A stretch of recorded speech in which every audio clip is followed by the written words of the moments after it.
الله وبركاته. الله أكبر الله أكبر الله أكبر الله أكبر الله أكبر الله أكبر الله أكبر الله أكبر الله أكبر كبيرا الحمد لله كثيرا وسبحان الله بكرة وأصيلا لا إله إلا الله الله أكبر الله أكبر ولله الحمد. الحمد لله الذي بنعمته تتم الصالحات. أشهد أن لا إله إلا الله وأشهد أن محمدا عبده ورسوله. اللهم صل وسلم وأنعم على هذا النبي الكريم وعلى آله وأصحابه ومن تبعه بإحسان إلى يوم الدين. وبعد فيا عباد الله إني أوصيكم ونفسي بتقوى الله وطاعته فقد فاز المتقون. اتقوا الله حق تقاته ولا تموتن إلا وأنتم مسلمون. قال الله تعالى في كتابه الكريم وهو أصدق القائلين: أعوذ بالله السميع العليم من الشيطان الرجيم. يا أيها الذين آمنوا اتقوا الله وكونوا مع الصادقين.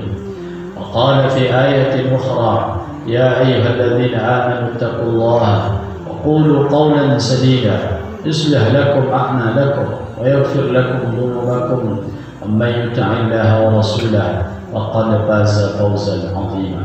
صدق الله العلي العظيم. Kaum muslimin jamaah Idul Adha yang merahmati Allah Subhanahu wa taala. Alhamdulillah, pagi ini Allah pertemukan kita dengan dua keutamaan.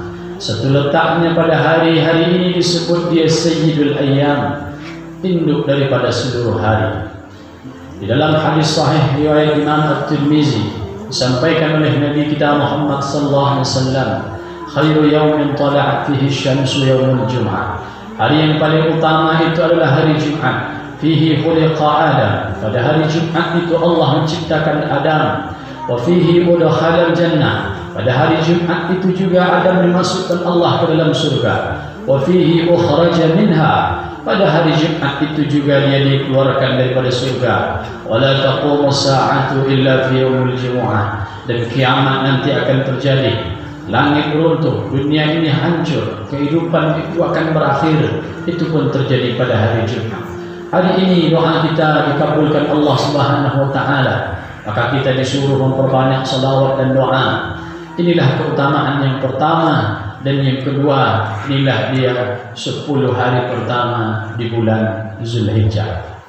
Hari ini disebut hari Nahar. Tanggal 9 disebut hari Arafah. Tanggal 8 disebut hari Tarwiyah. Maka Nabi kata Hafsah binti Umar, salah seorang istri Nabi kita Muhammad sallallahu alaihi wasallam, beliau mempuasakan 9 hari mulai dari tanggal 1 sampailah puncaknya tanggal 9 Zulhijjah.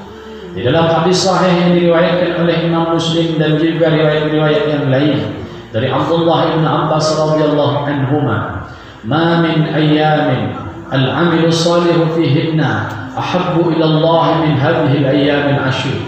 Tidak ada hari yang lebih disenangi oleh Allah Subhanahu wa taala kalau beramal di 10 hari pertama, melainkan inilah hari yang paling disenangi dan dicintai oleh Allah Subhanahu wa taala. Kita beramal di 10 hari pertama di bulan Zulhijjah ini.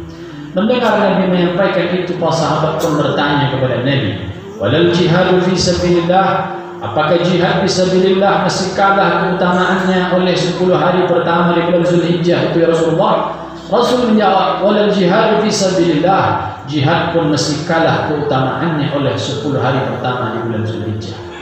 Illa rajulun kharaja bi nafsihi wa malihi falam yarji' min dzalika bi syai'in. Barulah 10 hari pertama ini kalah keutamaannya oleh orang yang pergi jihad. Kalau dia pergi dan tak pulang lagi selamat ke rumahnya, mati dia di medan perang melawan musuh-musuh Allah, menegakkan agama Allah, barulah jihad itu dapat mengalahkan 10 hari pertama di bulan Zulhijjah.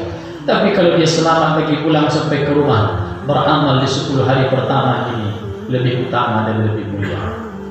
Alhamdulillah bagi kita yang telah puasa sampai tanggal 9, maka puncaknya tanggal 9 itu Nabi ditanya, "Ya Rasulullah, apa keutamaan puasa Arafah itu?"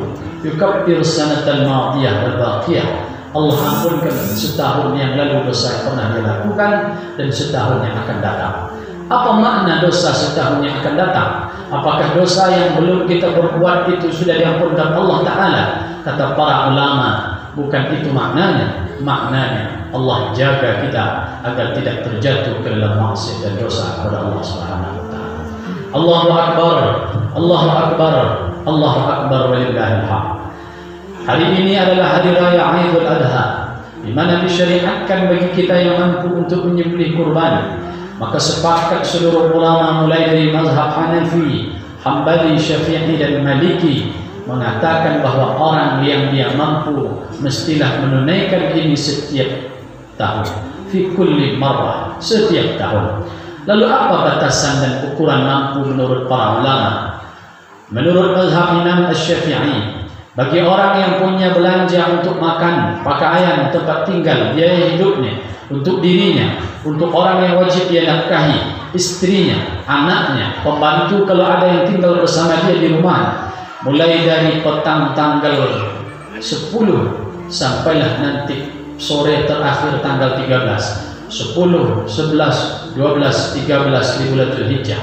Maka kalau ada kekuatan finansial uang dia untuk makan, pakaian, tempat tinggal, mulai dari biaya air minum, makan, daya telepon, seluruhnya dia total, maka lebih lagi bersisa setelah lewat 4 hari itu dia ukur kekuatan keuangan ekonomi keluarganya, bersisa lagi untuk bisa berkorban 2 juta atau 2.500.000, maka orang ini disebut mampu. Apa keutamaan yang diberikan Allah Ta'ala kepada kita yang berkorban? Amal-amal lain barulah akan dicatat oleh Allah Subhanahu wa Ta'ala setelah amal itu selesai kita lakukan. Tetapi adapun ibadah kurban ini, dalam hadis riwayat dari Aisyah radhiyallahu anha, apa kata Nabi? Ma min amalin ma 'amila 'adamiyyun yawma nahari ahabbu ila Allah min iraqatid dam. Dari tanggal 1 sampai tanggal 9 Nabi puasa.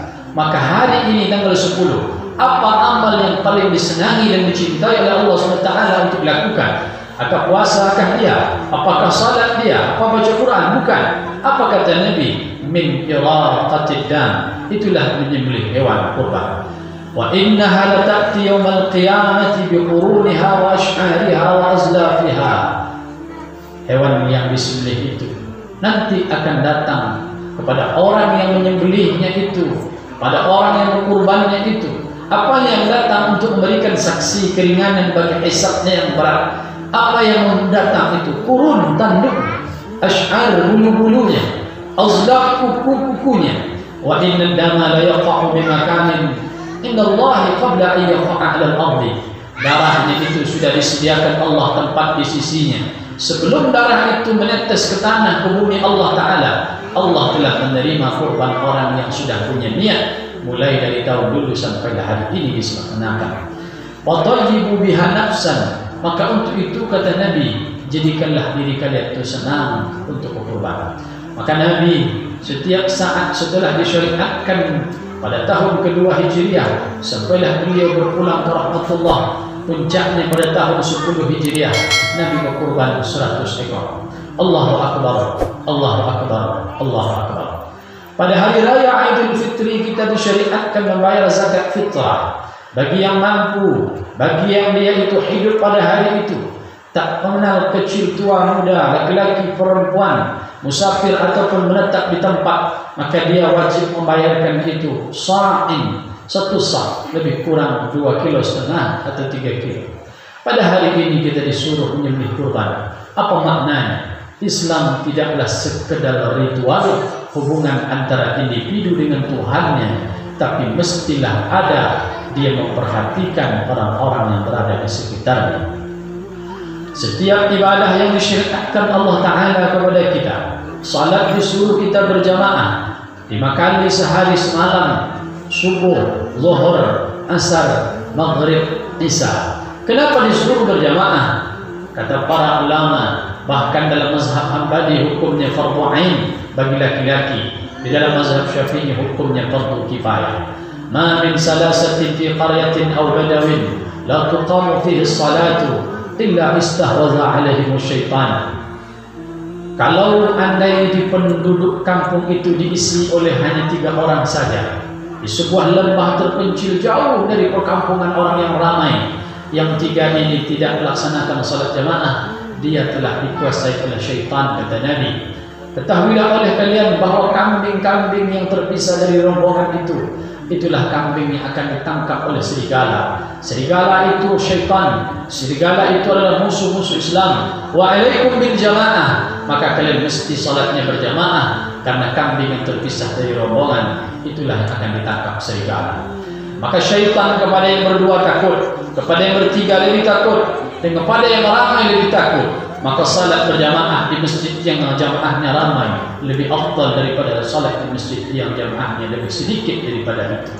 Kenapa hari ini Nabi menyuruh kita keluar ramai? Bahkan maaf-maaf perempuan yang sedang berhalangan menstruasi, dia tidak wajib salat. Tapi kata Ummu Atiyah, kunna na'mur, kami juga disuruh oleh Nabi mengumandangkan takbir dan pergi ke tempat salat.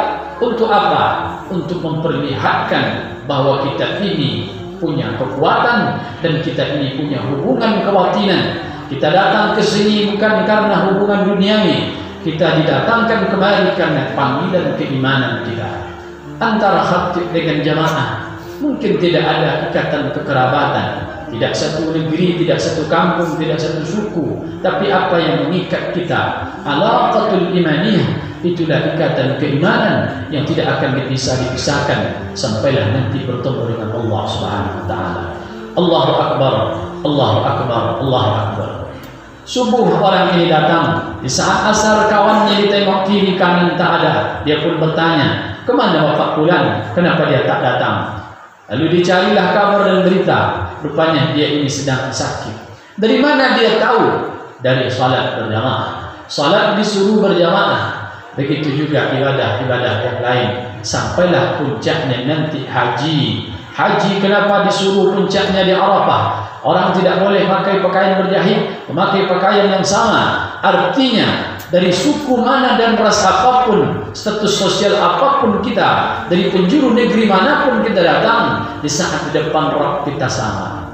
Maka kita tidak boleh egois. Apa yang diberikan Allah Ta'ala kepada kita, pinjaman kekayaan, dipinjamkan sementara waktu menjelang Allah yang punya hak itu mengambilnya kembali dari tangan kita, maka kita memanfaatkan sebesar-besar manfaat pinjaman Allah itu supaya nanti mengalir ke tempat di mana kita terbaring di tempat yang sempit menakutkan itu. Allahu akbar, Allahu akbar, walillahil hamd. Ada orang yang dia kerjanya hanya menjual daun pisang. Pagi hari diikatnya jualannya, subuh buta dia berangkat ke pasar. Setelah itu dia jual. Setiap hari itulah rutinitas dia. Dalam keadaan tua renta usianya, dia tabungkan, dia sisihkan. Lalu setelah sampai 1 tahun, dia pun datang ke masjid, mendaftar ke panitia. Panitia pun terkejut, ada seorang yang sudah usia lanjut tua. Dia tidak lagi memikirkan dunia. Yang ada di kepalanya bagaimana nanti amalnya yang sedikit dan harta yang sedikit ini dapat menolong dia di hadapan Allah SWT. Maka dia pun mendaftar ikut kurban. Alangkah malunya kita. Yang gaji kita ada setiap bulan, pemasukan rutin kita ada setiap bulan, belum lagi bonus tahunan, belum lagi usaha ini dan itu, tapi tak terbetik di hati kita untuk meluangkan sejumput daripada harta yang dititipkan Allah untuk berbagi kepada sesama. Adapun yang disimpan, yang dimakan, adapun yang di rekening belumlah menjadi hak kita. Berapa banyak orang yang mati meninggalkan hartanya, tapi hartanya itu sama sekali tak dapat dia nikmati. Siapa yang nikmati? Itulah orang-orang yang sesudahnya, anak-anaknya, istrinya.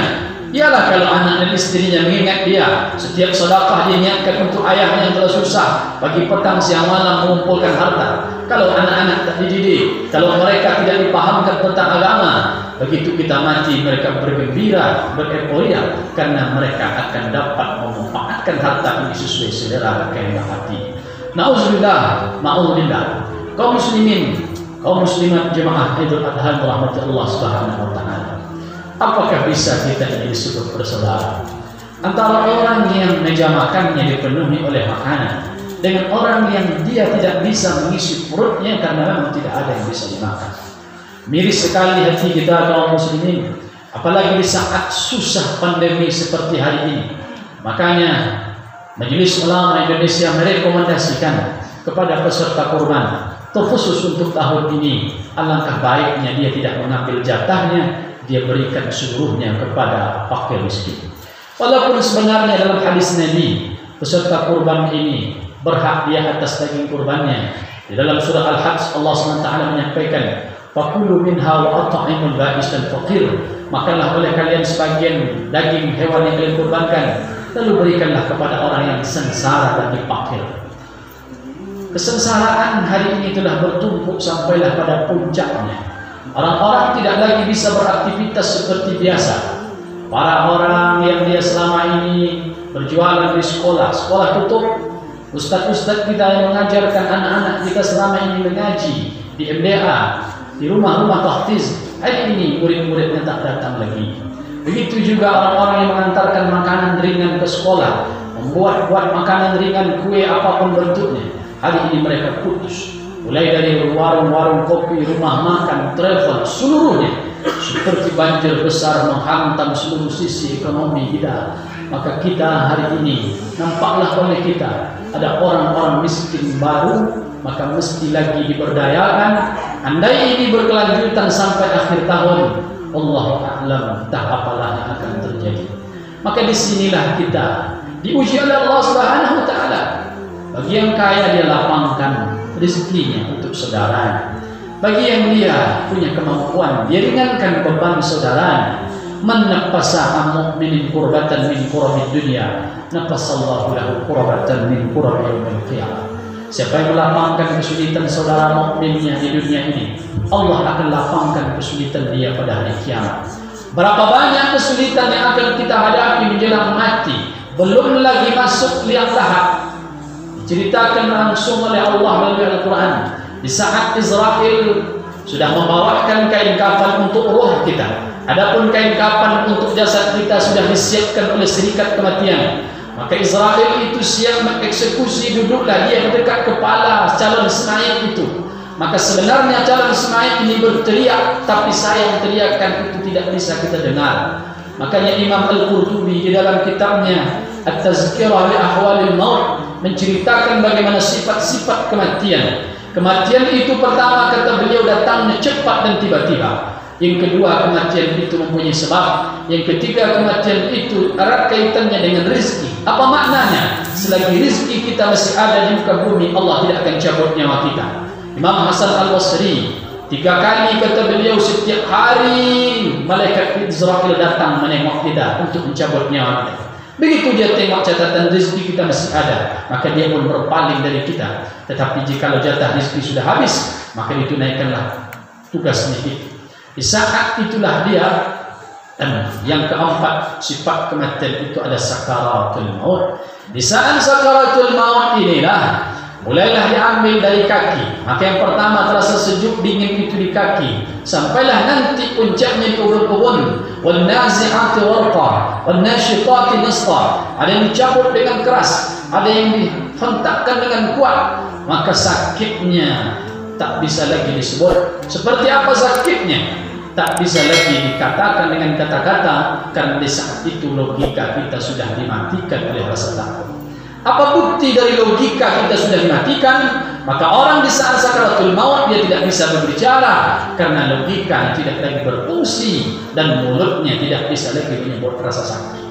Apa yang dapat menolong di saat itu? Andai pernah dia meringankan orang yang susah, pernah membantu anak yatim, pernah membantu orang yang susah, miskin, tidak punya pekerjaan, tidak ada makanan yang bisa dia makan, dia sendiri mengantarkannya, tak sampai hati dia kenyang sendiri sementara tetangganya kelaparan. Makanya Nabi 3 kali menafikan iman saudaranya. Tidak beriman kalian, kata Nabi. Siapa dia ya Rasulullah? Dia yang tidur kekenyangan sementara tetangganya kelaparan.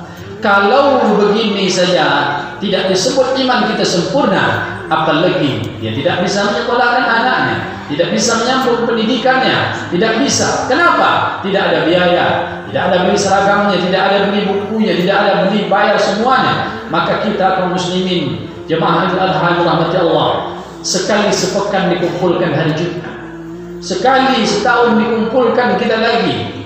Idul Adha sekali lagi, Idul Fitri sekali lagi. Agar apa? Agar ukhuwah itu dia tidak luntur dan lentur. Bagi kita yang kuat bantulah yang lemah, bagi kita yang kaya bantulah yang miskin. Maka sekali kita bantu, mulailah nanti dari kepayahan sakaratul maut ini. Doa tak pernah luput, pagi petang siang malam. Allahumma hawwin alaina fi sakaratil maut. Ya Allah, ringankanlah sakaratul maut kami. Di saat Nabi Isra Mi'raj, Nabi diizinkan Allah Ta'ala berdialog dengan ruh-ruh orang yang telah mati. Lalu Nabi tanya di saat Nabi naik langit, hai fulan, dulu kau mati sakaratul mautmu terasa apa? Ada yang menyebut seperti mata kail ditancapkan di daging yang basah, ditarik dalam keadaan sungsang, sakitnya na'udzubillah. Lalu Nabi tanya lagi, hai fulan, engkau dulu sakaratul maut di saat kau mati terasa apa? Terasa tebasan pedang di 70 kali di tempat yang sama, na'udzubillah. Ada lagi yang menyebutkan, hai fulan, kau mati dulu rasa sakit sakaratnya seperti apa? Seperti kambing dikuliti hidup. La haula wala quwwata illa billah. Lalu datanglah malaikat, Allah takhafu wa la tahzanu wa abshiru bil jannati allati kuntum tu'adun. Hai jalan semaya, kau tak usah takut, kau salatnya rajin ke masjid. Allah takhafu, tak usah kau khawatir, wa la tahzanu, tak usah kau bersedih. Wa abshiru bil jannati allati kuntum tu'adun. Inilah surga. Gambaran surga itu telah dibawakan oleh malaikat, maka dia pun mati. Padahal mati itu sakit, tapi karena amal banyak menolong orang, meringankan, dia pun tersenyum. Kita yang datang melayat pun heran. Nampaklah keningnya basah oleh keringat, saking sakitnya sakaratul maut, tapi mulutnya tetap juga bisa tersenyum. Allahu Akbar, Allahu Akbar. Bagaimana gambaran ini dapat kita tangkap? Orang sakit bisa tersenyum. Allah menceritakan lagi dalam surat Yusuf, saat istri Al-Aziz itu diejek oleh perempuan-perempuan kota Mesir. Bagaimana seorang istri raja penguasa bisa tertarik kepada pembantunya. Lalu istri Al-Aziz ini pun merasa dia ini diremehkan. Disuruhlahnya Yusuf itu berdandan. Setelah Yusuf berdandan dengan dandanan paling bagus, maka disuruhlah perempuan-perempuan yang mengejeknya itu datang ke rumahnya. Disuruhnya duduk. Setelah itu Yusuf pun disuruh berjalan. Di tangannya ada buah-buahan. Lalu waqatta'na aydiyahunna. Mereka dikiranya dia mengiris buahan, rupanya dia telah mengiris tangan-tangannya sendiri. Dia tidak sadar kalau tangannya sudah terluka. Kalau Yusuf saja dapat menghilangkan sakit, apalagi surga yang dinampakkan Allah Ta'ala kepada kita di saat sakaratul maut. Untuk itu kaum muslimin, lawanlah pikir, lawanlah berat kita untuk menolong orang. Inilah saatnya membunuh sifat kebinatangan kita. Kurban bukan hanya sekedar menyembelih hewannya, tapi membunuh sifat kebinatangan yang ada di dalam diri kita, supaya kita tidak rakus seperti hewan yang tidak tahu mana milik dia, mana milik orang. Penting makan, yang penting kenyang. Maka kita hari ini sifat-sifat itu mesti kita habiskan. Allahu Akbar, Allahu Akbar, walillahil hamd. Nabi Ibrahim alaihissalam pernah ditanya, hai Ibrahim, kenapa engkau diberi gelar Khalilullah? Khalil artinya orang yang amat sangat dikasihi dan dicintai Allah. Apa jawab Nabi Ibrahim alaihissalam? Aku selalu mendahulukan apa yang disuruh oleh Allah Subhanahu wa taala kepadaku. Maka Ibrahim inilah aba al-anbiya al-mursalin, bapaknya dari para seluruh nabi. Dari Sarah lahirlah Ishak, dari Hajar lahirlah Ismail. Ismail cicit Adnan fihi ru'ai turun ke bawah sampailah ke Muhammad sallallahu alaihi wasallam. Dari Ishak terus ke Yakub, terus ke Yusuf, terus turun ke bawah. Inilah cikal bakal agama Yahudi. Dari Nabi Ibrahim, dari tulang sulbinya inilah lahir para nabi. Apa rahasia besar Ibrahim ini? Cucu cicitnya menjadi orang-orang yang saleh karena dia mendahulukan perintah Allah daripada yang lain. Hari ini tantangan kita berat. Anak-anak kita tidak lagi duduk di bangku sekolah karena terhalang. Begitulah nanti sampailah waktu yang belum bisa ditentukan. Maka anak-anak kita 24 jam bersama kita di rumah hari ini. Inilah kesempatan emas bagi kita memperhatikan salatnya, menengok bacaan Al-Qurannya. Selama ini kita tidak tahu menahu bagaimana salatnya, seperti apa baca Qurannya, ustadznya yang betulkannya. Kalau salah, ustadznya yang menegurnya kalau dia melampaui batas. Hari ini terasalah kita beratnya punya tanggung jawab mendidik anak. Maka anak-anak kita terpaksa belajar melalui daring HP. Ada plus minus. Belajarnya hanya 1 jam, tapi menengok website-website lain berhari-hari. Mulai dari matanya yang sakit, sampai otaknya sakit, sampai mentalnya sakit. Kalau ini berkepanjangan, maka khatib takut generasi-generasi kita ini nanti akan hancur. Bapak Ibu boleh tengok anak-anak kita. Kalau berkumpul hari ini 1, 2, 3, dan 4, mereka ini tidak lagi main seperti kita dulu. Mereka menengok ke HP ini sendiri. Tidak lagi dipanggil, dia tidak lagi nyahut. Disuruh, dia tidak lagi mau. Kenapa? Karena mereka asik dengan dunianya. Apa yang mereka lakukan? Mereka bertaruh melalui game-game online yang kita tidak mengerti itu. Maka kita kaum muslimin akan bertanggung jawab di hadapan Allah Subhanahu wa taala. Bapak Ibu mesti periksa website yang sering diakses anak-anak kita. HP-nya dikontrol, maghrib isya tidak boleh dipegang, mesti mengaji. Setelah belajar tidak lagi boleh dipakai. Kenapa? Karena ini seperti pisau. Kalau dia dimanfaatkan bukan pada tempatnya, dia bukan bermanfaat tapi malah membunuh. Berapa banyak orang yang hari ini menangis. Apa yang ditangiskan? Anaknya mesti dipisahkan dari dia karena kecanduan gadget, dimasukkan ke rumah sakit jiwa, isolasi. Nauzubillah, nauzubillah. Jangan sampai ini terjadi kepada kita. Dibenturkannya kepalanya ke tembok kalau tidak diberikan HP. La haula wala quwwata illa billah. Inilah masa kita dengan anak-anak kita. Maka kita mesti mendahulukan perintah Allah.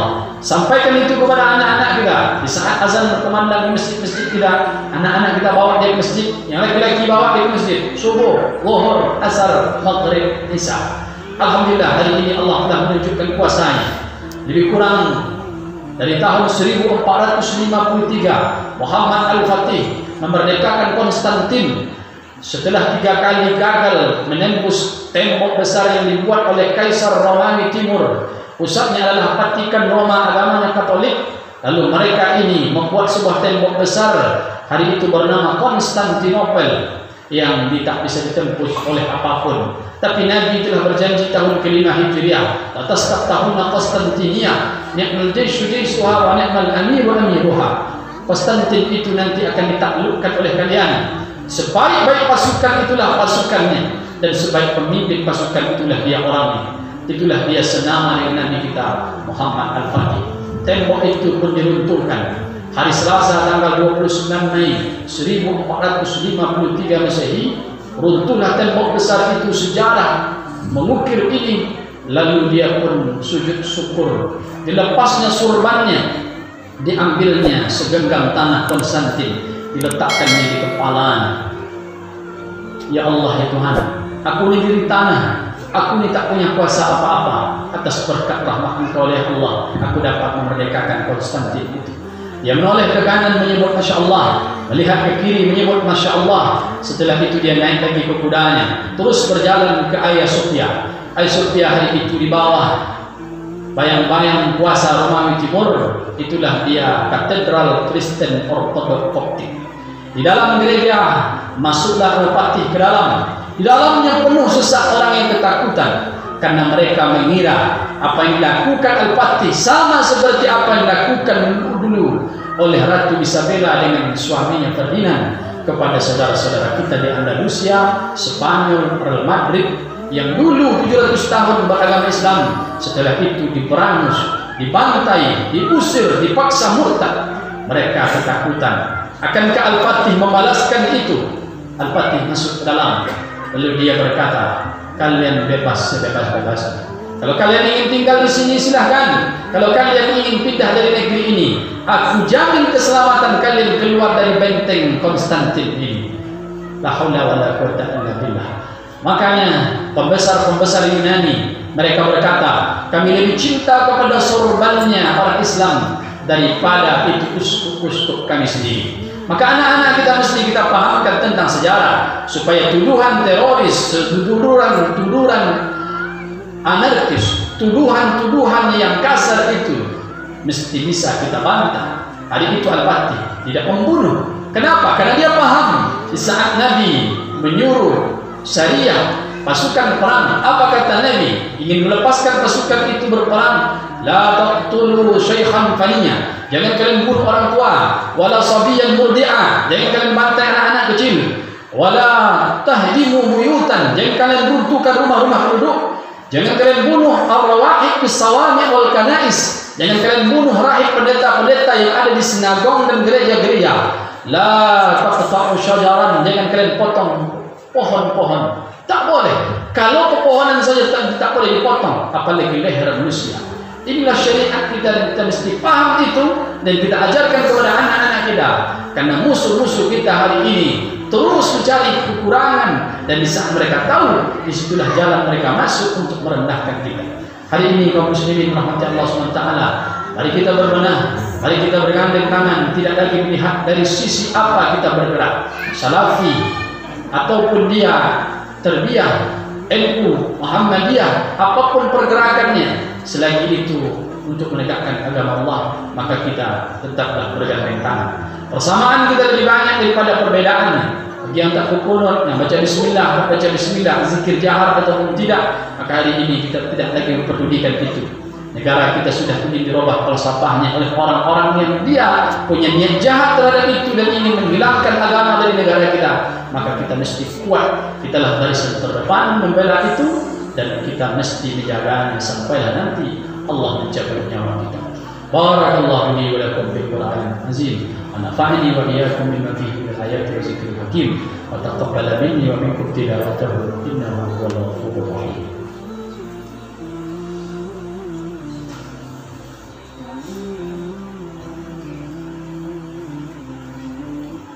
Allahu akbar, Allahu akbar, Allahu akbar, Allahu akbar, Allahu akbar.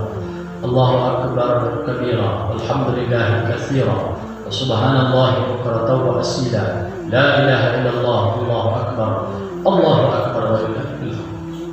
Alhamdulillah, wassalatu wassalamu ala Rasulillah sayyidina Muhammad wa ala alihi wa sahbihi wa mawala. Allahumma salli ala Muhammadin nabiyil ummi وعلى آله وصحبه ومن تبعهم بإحسان إلى يوم الدين. وبعد فيا عباد الله إني أوصيكم ونفسي بتقوى الله وطاعته فقد فاز المتقون. اتقوا الله حق تقاته ولا تموتن إلا وأنتم مسلمون. قال الله تعالى في كتابه الكريم وبقوله يهتدي المهتدون. أعوذ بالله السميع العليم من الشيطان الرجيم. وبشر الذين آمنوا وعملوا الصالحات أن لهم جنات تجري من تحتها الأنهار كلما رزقوا منها من ثمرات رزقا قالوا هذا الذي رزقنا من قبل وأتوا به متشابها ولهم بها أزواج مطهرة وهم بها خالدون. واعلموا أن الله سبحانه وتعالى صلى على نبيه قديما وقال تعالى إن الله وملائكته يصلون على النبي يا أيها الذين آمنوا صلوا عليه وسلموا تسليما. اللهم صل على سيدنا محمد وعلى آل سيدنا محمد كما صليت على سيدنا إبراهيم وعلى آل سيدنا إبراهيم وبارك على سيدنا محمد وعلى آل سيدنا محمد كما باركت على سيدنا إبراهيم وعلى آل سيدنا إبراهيم في العالمين إنك حميد مجيد. اللهم اغفر للمؤمنين والمؤمنات والمسلمين والمسلمات إنك سميع قريب مجيب الدعوات. Amin ya rabbal alamin. Ya Allah ya Tuhan kami, ampunkanlah dosa-dosa dan kesalahan kami ya Allah, yang tersembunyi ataupun yang nyata, mulai dari kami akil balik sampai hari ini. Ya Allah ya Tuhan kami, ampunkanlah dosa dan kesalahan kedua orang tua kami. Ya Allah ya Tuhan kami, kalau mereka masih hidup, lapangkanlah rezekinya, sehatkan badannya, barakahkan umurnya ya Allah. Ya Allah ya Tuhan kami, kalau mereka sudah Engkau panggil, lapangkan kuburnya ya Allah. Tempatkan mereka di tempat yang terpuji di sisi Engkau ya Rabbal Alamin. Angkatlah derajatnya ya Allah, bentangkanlah Ramadan yang terhampar sampai ke surga Engkau ya Rabbal Alamin. Ya Allah ya Tuhan kami, hari ini kami berkumpul di tempat terbaik di muka bumi. Kami mohon ya Allah, satukanlah hati-hati kami ya Allah, hindarkanlah kami dari pekerjaan, jadikanlah ringan tangan kami bantu dan menolong ya Allah.